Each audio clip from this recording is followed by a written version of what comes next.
and welcome to Budgeting with Intention. In today's video, we'll be doing a quick cash stuffing and a little bit of a channel and life update.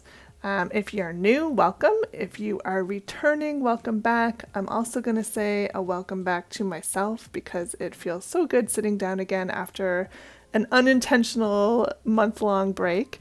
So if you are new, we are a family of 3 living on the east coast of Canada, and this channel is just my way of staying accountable with our spending, being more intentional with our money in general.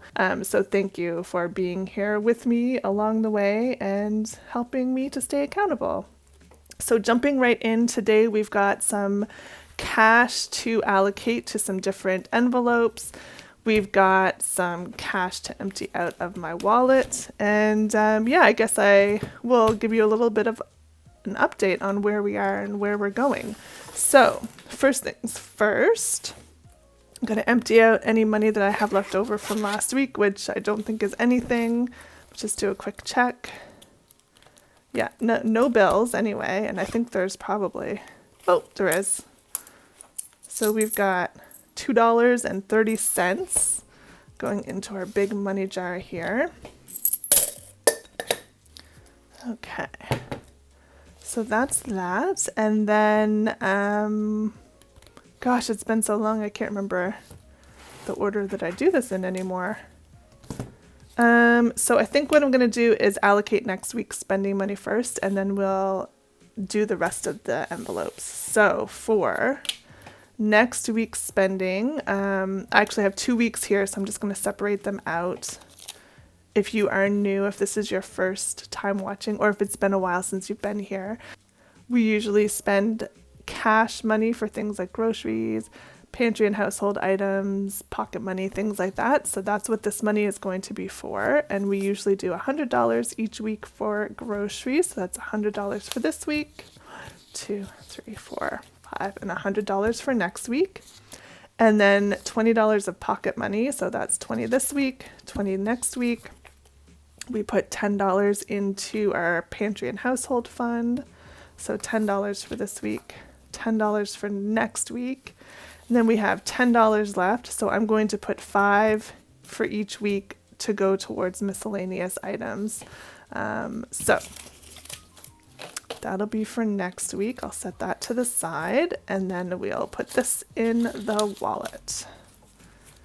And if you're curious about this wallet, this is the Filofax Saffiano. I think the color is called Granite. It's a light gray. I think it looks more white on camera than it is in real life, but it's like a very light gray. And then these envelopes that I have inside are just, I just made them with vellum paper and packing tape, and I do have a video on how I did that if you're curious. So $100 going into groceries, and then $20 goes into pocket money.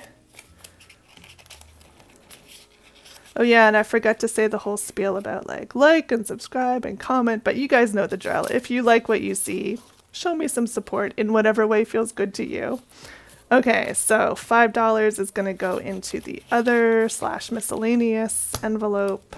Got 100 for groceries, 20 for personal, pocket money. Okay, so that's the wallet taken care of. Let's go over into the little budget binder here.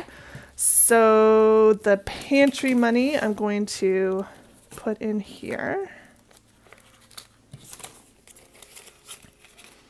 And this is just for any household or pantry items like toilet paper, shampoo, dishwashing, so you know the stuff. And then the money that's going to be our spending money for next week, I'm just going to stuff in the back. And then next week I'll have it all ready to go.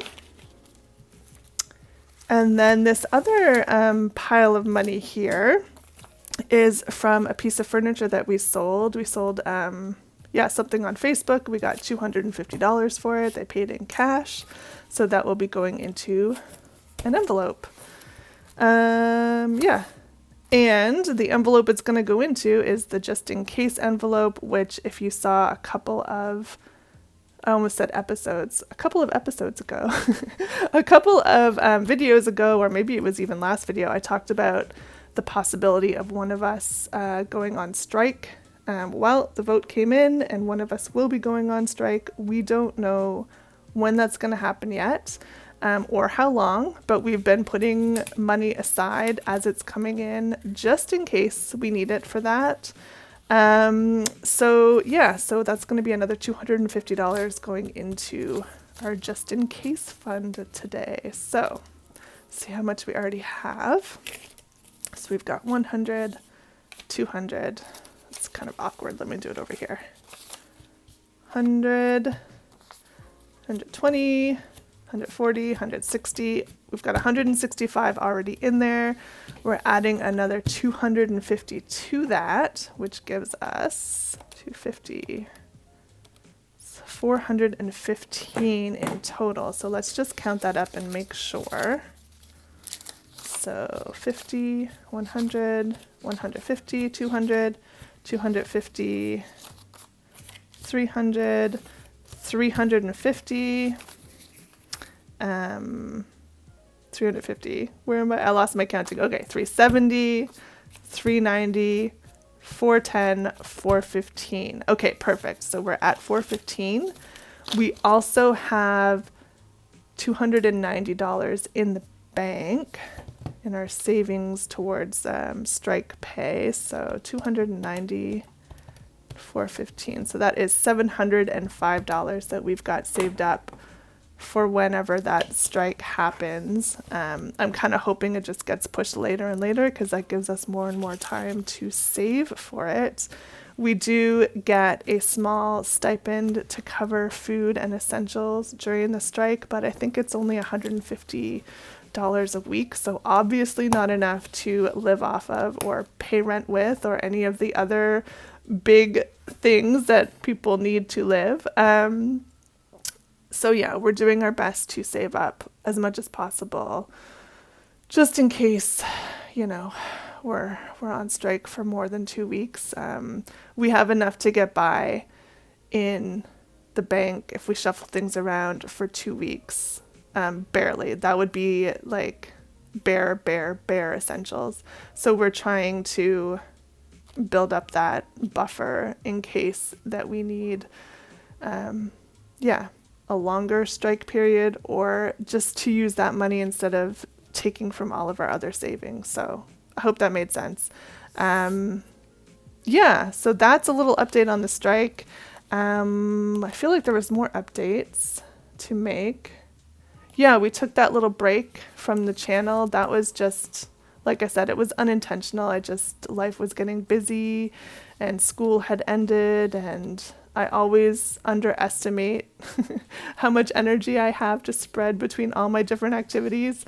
So this is the thing that fell off first, and I apologize if you are an avid watcher of the channel. I probably will be taking the rest of the month off as well, with the intention of coming back in September with weekly videos again. But the summer is it's just a little busy around here, and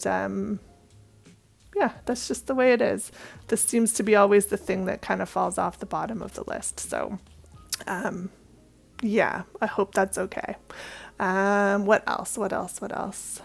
Oh, we have spoken to a financial advisor. My partner and I have both kind of been feeling a little bit constricted by our budget and our income for the last, quite a while. It's the reason that we started the channel in the first place, was to help us with our budget.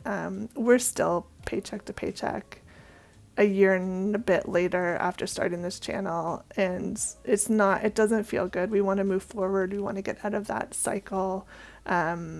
There are many days between the first paycheck and the next paycheck where the money's already gone and we're just waiting. Thank goodness that we allocate cash spending, because at least we've got grocery money set out for, the next couple weeks. That has been a saving grace. I'm really loving the cash spending. I don't think we're going to change that part of it, but there are other things in the budget that we would like to shift around and change if possible. I'm looking at I'm looking at finding a freelance gig that is longer term. Right now, I do a lot of freelancing, but it's just little projects here and there. Some pay $50, some pay $10, some pay $20, some pay $100, but they're all different, and it's very inconsistent. So I would like to find something that's a little bit more consistent, a little bit more long term, maybe something that I can transition from just being a freelancer into an actual employee somewhere. Not that I don't like my job now, but it's only part-time. I rarely get full-time hours.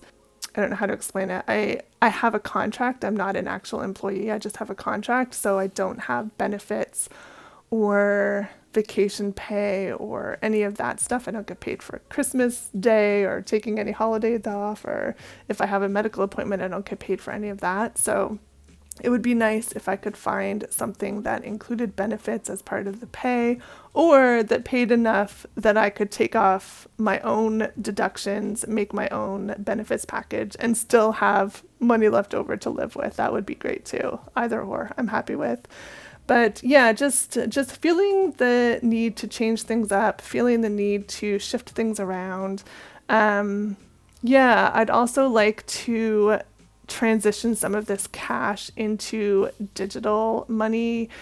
I don't know how familiar any of you are with Eastern Canada, but we've just been going through extreme weather situations between wildfires and catastrophic flooding and people being out of their homes for various reasons for long periods of time and losing everything in their homes. I just don't feel comfortable having a lot of cash in the home anymore.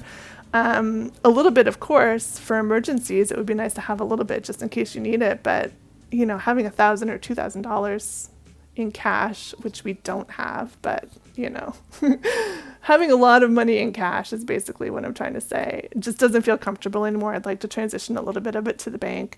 And I'd like to find a bank that allows me to have one account, but have multiple folders within that account or sub accounts. I don't know what the lingo is, but I think in the States they have a bank, or in the UK somewhere I saw on a couple of videos, they have accounts that allow you to have like different pots or different envelopes within one single bank account.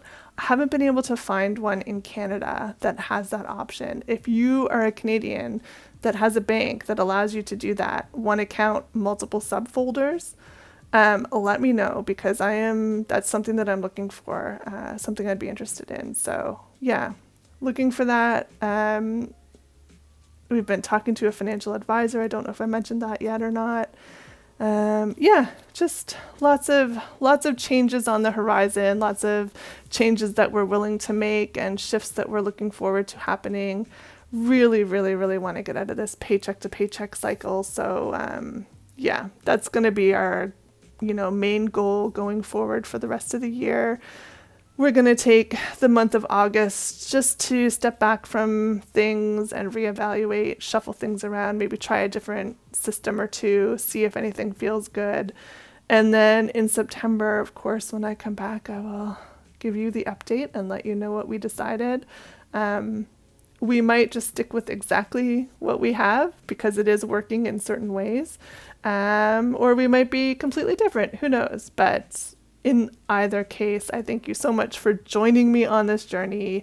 And for those of you who have YouTube channels of your own, thank you for posting, because you guys give me so much inspiration, and it's just nice to feel like a part of the community. So thank you for that. Thank you for being here today. Hope you have a wonderful day. Hope you enjoy the rest of your summer or winter, wherever you are in the world. And we will see you in about a month. Okay, bye.